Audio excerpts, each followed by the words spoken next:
देखिए, आपने कुछ इस प्रकार से कुंडली देखी हो। हुँ,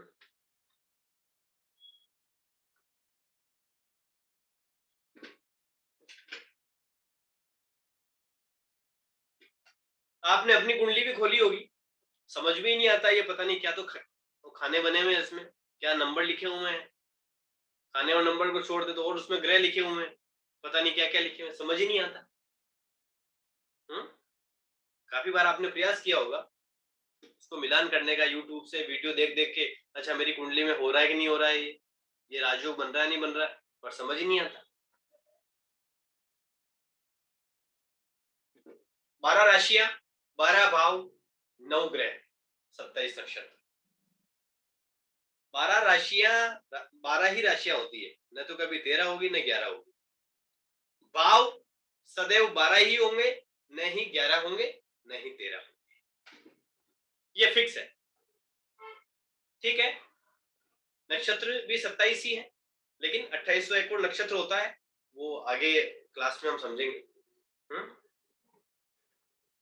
तो देखिए, एक बात को अपने फिट कर लीजिए दिमाग में। भाव और राशियों के संबंध में वैदिक ज्योतिष में भाव सदैव स्थिर रहते हैं, भावों में कभी कोई बदलाव नहीं होगा, भाव सदैव स्थिर रहते हैं। आपके जो मकान नंबर है, क्या मकान नंबर कभी बदलते हैं क्या? मकान नंबर तो कभी नहीं बदलते। बदलते हैं क्या? ऋत्विक जोशी, आवाज आ रही है क्या? हाँ, मकान नंबर कभी बदलते हैं क्या? उसका मालिक बदल सकता है ना, मकान नंबर तो वही रहेगा। उसी प्रकार से भाव जो है वो फिक्स हमेशा हमेशा रहते हैं, कभी भी भाव नहीं बदलते हैं, भले ही उसमें कोई भी नंबर क्यों ना लिखा हो। अभी समझते हैं इसको। जैसे ये कुंडली आपने, ये एक ब्लैंक कुंडली है। हम्म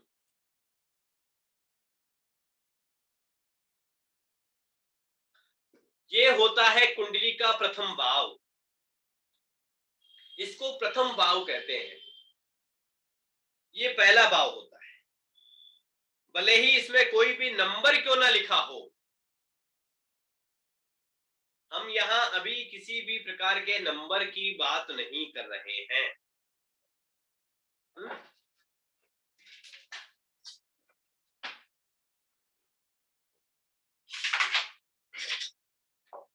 यहाँ पर हम अभी किसी भी प्रकार के नंबर की बात नहीं कर रहे हैं।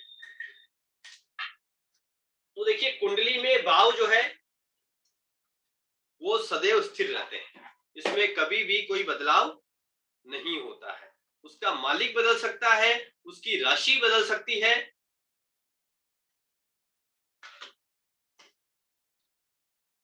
लेकिन मकान नंबर कभी नहीं बदलेगा। ये पहला भाव है, इसे लग्न भाव भी कहा जाता है। ठीक है, फर्स्ट हाउस, इसको लग्न भाव भी कहा जाता है। फिर यहां से इस दिशा में चलेंगे तो ये कुंडली का द्वितीय भाव होता है। ये सदैव हर व्यक्ति की कुंडली में भाव द्वितीय ही रहेगा, इसमें कभी कोई बदलाव नहीं होगा। अब आ जाइए इस दिशा में, ये होता है कुंडली का तीसरा भाव, ये भी फिक्स है, भले ही इसमें कोई भी नंबर क्यों ना लिखा हो। अगले स्लाइड में नंबर को भी मैं समझाऊंगा कि वो क्या होते हैं। फिर यहाँ आएंगे, ये है कुंडली का चतुर्थ भाव, ये हमेशा चतुर्थ ही रहेगा, ठीक है, भले ही इसमें कोई भी नंबर क्यों ना लिखा हो। फिर आ जाइए, ये होता है कुंडली का पंचम भाव, सदैव पंचम ही रहेगा। ये होता है छठा भाव, ये होता है सप्तम भाव, ये होता है अष्टम भाव, ये होता है नवम भाव, फिर ये होता है दशम भाव, फिर ये होता है एकादश, फिर ये होता है द्वादश। इसका जो गिनने का जो क्रम है सदैव यही रहेगा, जिस प्रकार से मैंने आपको बताया है। पहला भाव, दूसरा, तीसरा, चौथा, पांचवा, छठा, सातवां, आठवां, नौवां, 10वां, 11वां और 12वां। इसका क्रम यही रहने वाला है, कभी भी इसके क्रम में बदलाव नहीं होगा।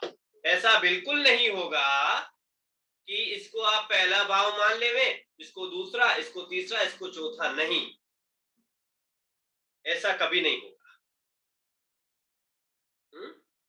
ऐसा कभी नहीं होगा। ये दशम भाव है तो ये सदैव दशम भाव ही रहेगा, न तो कभी द्वितीय भाव हो सकता है, न तीसरा भाव हो सकता है, न एकादश हो सकता है, कभी भी नहीं होगा, नेवर, कभी नहीं। ठीक है, तो इसका जो क्रम है वो यही रहेगा। ठीक है, ये जो डायरेक्शन है गिनने की वो यही रहेगी। आ गया समझ में?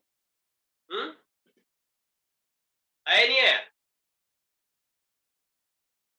रोहित जी, आप देख रहे हैं कक्षा को, इशारा नहीं कर रहे हैं। आया कि नहीं आया? इशारा कर, आया है तो ठीक है, नहीं आया तो मना कीजिए। हाँ हाँ हाँ, ताकि मुझे तो पता चले कि कहाँ कमी रह रही है।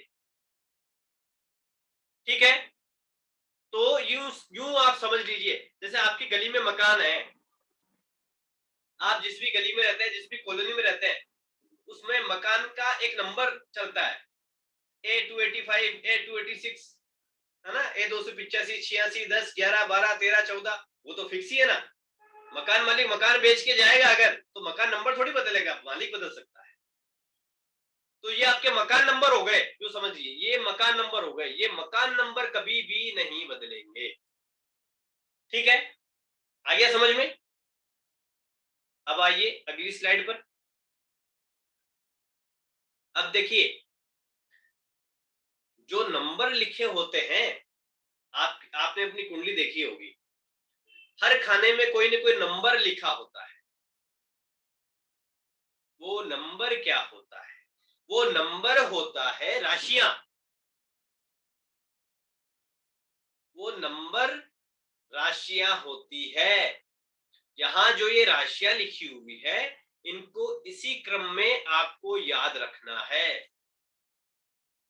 यानी कि जहां कहीं भी कुंडली में आपके एक नंबर लिखा होगा, वहां पर ये आपको ध्यान में तुरंत आ जाना चाहिए, अच्छा मेष राशि है।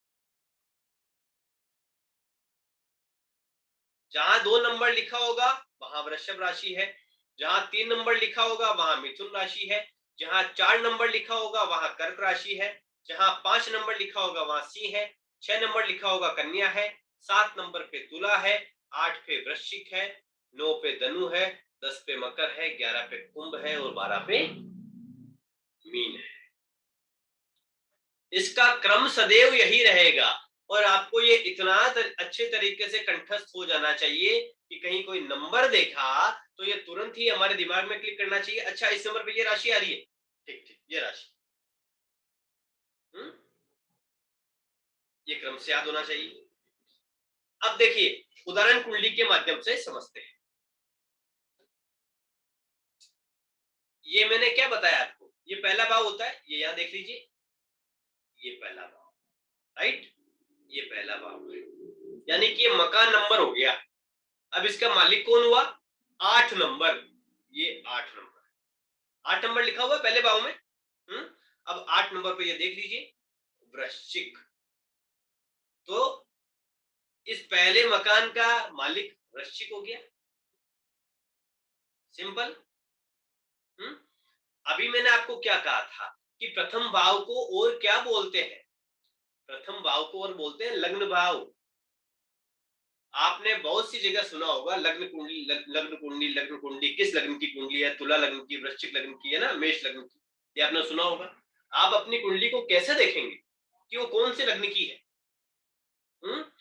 इस पहले भाव में जो राशि, जो नंबर लिखा होगा, उस नंबर पर जो राशि आ रही है वो उस लग्न की कुंडली हो गई, सिंपल। यानी कि पहले भाव में 8 नंबर लिखा हुआ है, 8 नंबर पर क्या लिखा हुआ है? वृश्चिक राशि, तो ये वृश्चिक लग्न की कुंडली हो गई।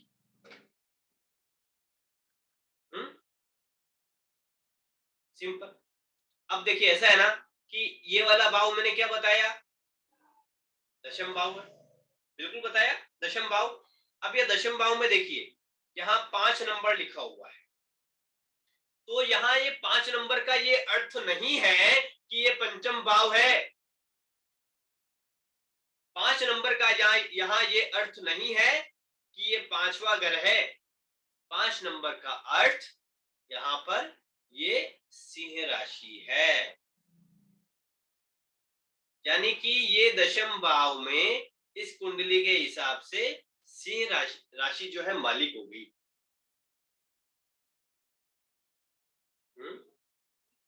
आया समझ में? जैसे ये समझिए, दूसरी कुंडली का उदाहरण लेते हैं। देखिए, ये कुंडली का पहला भाव, ये रहा पहला भाव, ठीक है। पहले भाव में कितना नंबर लिखा है? 12 नंबर। तो 12 नंबर लिखा है, इसका ये अर्थ नहीं है कि ये 12वां भाव है, इसका ये अर्थ नहीं है। 12 नंबर लिखा है, इसका मतलब 12 नंबर पर कौन सी राशि आ रही है? मीन राशि आ रही है। तो पहले भाव का जो मालिक है, यानी कि पहले मकान का जो मालिक है, वो मीन राशि है। राइट? अब ये किस लग्न की कुंडली हो गई? मीन लग्न की कुंडली हो गई।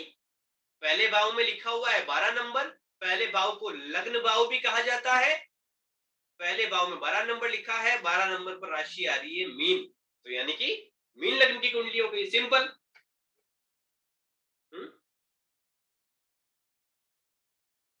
ठीक है। अभी जैसे मान लीजिए कि ये कुंडली का क्या है, ये कुंडली का चौथा भाव है, चतुर्थ भाव है। यहाँ पर चतुर्थ भाव में क्या लिखा हुआ है? यहाँ पर लिखा हुआ है 3 नंबर। तो इसका अर्थ यह नहीं हुआ है कि यह तीसरा भाव है। भाव तो ये चौथा ही है, ठीक है, भाव तो ये चौथा ही है। 3 नंबर पर कौन सी राशि आ रही है? ये देखिए, मिथुन राशि आ रही है। तो चतुर्थ भाव में मिथुन राशि है। सिंपल। ये चौथा जो मकान है, इसमें राज जो है, इसका जो मालिक है, वो मिथुन राशि होगी। आया समझ में? क्यों पारस कुमार जी, आया नहीं आया? संजय जी? तो कुल मिलाकर के हो सकता है कि संजय जी की कुंडली में यहाँ पहले नंबर पर दो नंबर लिखा हो। फिर हो सकता है कि पारस कुमार जी की कुंडली में इस पहले भाव में हो सकता है 5 नंबर लिखा हो। तो भाव तो वही है ना, मालिक ही तो बदला है। भाव तो वही है, मालिक ही तो बदला है। आया समझ में? तो ये राशियां इसी क्रम में याद करनी होगी। भाव तो ठीक है, ये दिशा इसी प्रकार चलेगी, प्रथम द्वितीय चतुर्थ पंचम षष्टम सप्तम अष्टम नवम दशम एकादश और द्वादश। सिंपल। तो इस प्रकार से अब जो मैंने आपको ये समझाया है, समझिए, अभी जो मैंने जैसे ये आपको समझाया था, इसी की पूरी एक कक्षा होगी 1 से 1.5 घंटे की, केवल इसी को समझने की।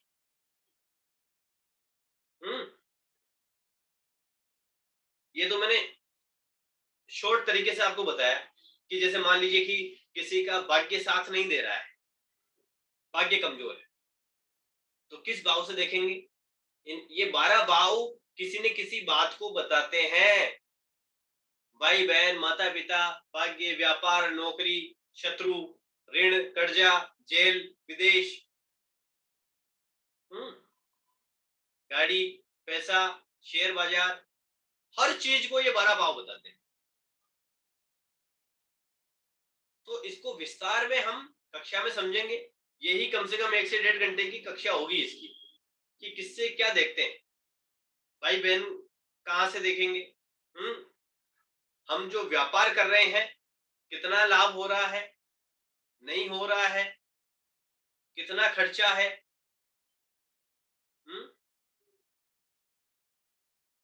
वैवाहिक सुख कैसा है, पार्टनरशिप सूट करती है या नहीं करती है, ये सब चीजें हम इन 12 ही भावों से समझ सकते हैं। हर भाव किसी न किसी बात को बताता है। जैसे किसी का स्वास्थ्य ठीक नहीं रहता, वो इसमें एक पर्टिकुलर जगह होती है कि यहाँ इस भाव से इसको देखेंगे। फिर अब अभी समझिए, एक एक लाइफ का एक सिंपल सा फॉर्मूला होता है। क्या होता है? हम्म? यदि हमारे जीवन में कोई समस्या आ जाती है, समझ रहे? यदि उस समस्या का कारण हमको पता है तो समाधान भी तो हो जाएगा। जब समस्या का कारण ही हमको नहीं पता है तो समस्या का समाधान कैसे होगा? हम्म? नहीं हो सकता, बिल्कुल नहीं हो सकता। तो यहाँ हम समस्याओं के जो है कारण को ढूंढेंगे कि समस्या का कारण क्या है, और जब कारण हम पकड़ लेंगे तो उत्तर भी हमें प्राप्त हो जाएंगे, यानी कि उपाय भी हमें प्राप्त हो जाएंगे। हमारी लाइफ में कोई प्रैक्टिकल में कोई समस्या चल रही है, हम उसके कारण तक ही नहीं पहुंच पा रहे, अच्छा यह समस्या कहाँ से निकल रही है, क्यों हो रही है, तो फिर तो घूमते ही रहो, कभी समाधान नहीं मिलेगा। कारण पता कर लेंगे, हो जाए।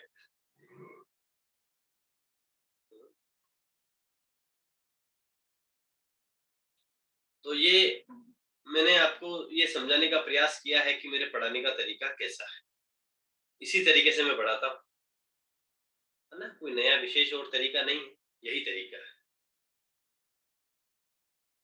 जो भी आप एक कक्षा में पढ़ लेंगे उसका अगले दिन 5 से 10 मिनट का रिवीजन होता है, अवश्य ही होगा। कि मान लीजिए कि वैसे तो रिकॉर्डिंग सबको सभी को प्राप्त होगी, कक्षा की रिकॉर्डिंग सभी को मिलेगी, है ना? कक्षा कभी मिस हो जाती है तो वो पूरे बैच की ही रिकॉर्डिंग आपको मिलेगी। जी जी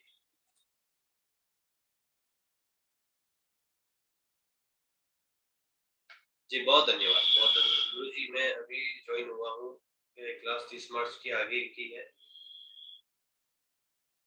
नहीं, नया ऑनलाइन बैच शरद तिवारी जी अभी तो, अच्छा आपने तो एडमिशन जो है ले लिया है, 6 अप्रैल से प्रारंभ हो रही है ना, आपको 5 तारीख को मैसेज मिल जाएगा किस प्रकार से आपको ज्वाइन होना है।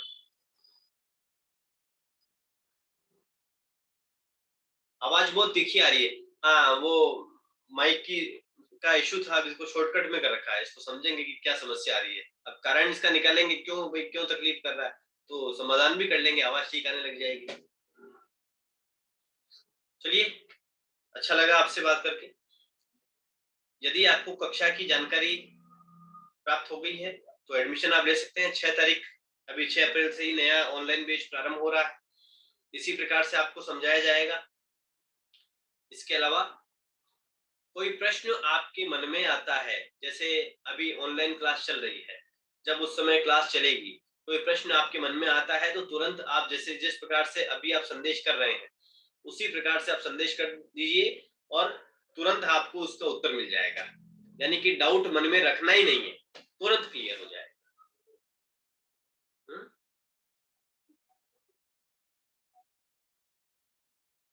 क्लास की फीस कितनी है? देखिए, सबसे पहले तो ये कि विषय जो है 30 से ज्यादा विषय है, इसमें बहुत विषय, 4 से 5 विषय ऐसे हैं जो एडवांस ज्योतिष में सिखाते हैं। मेरे इस कोर्स का कंटेंट लेकर के यदि बाजार में कहीं आप पूछेंगे तो 10 से 12,000 15,000 से कम की फीस नहीं होगी। ठीक है, मेरे इस कोर्स की फीस मात्र 3600 रुपए है। 2 किस्तों में आप जमा करवा सकते हैं। 2 किस्त क्या है, वैसे अभी दूसरी किस्त का भी टाइम आने ही वाला है, अभी जैसे 50% आप अभी जमा करा सकते हैं 1800 रुपए, और आधी फीस जो है 2 कक्षा के बाद, जैसे ही 2 कक्षा समाप्त होती है बाद में आप जमा करवा दीजिएगा। ये इसलिए था कि आपको संतुष्टि हो जाए कि आपने कहीं गलत जगह एडमिशन नहीं लिया है, सिर्फ इसीलिए रखा गया है ना?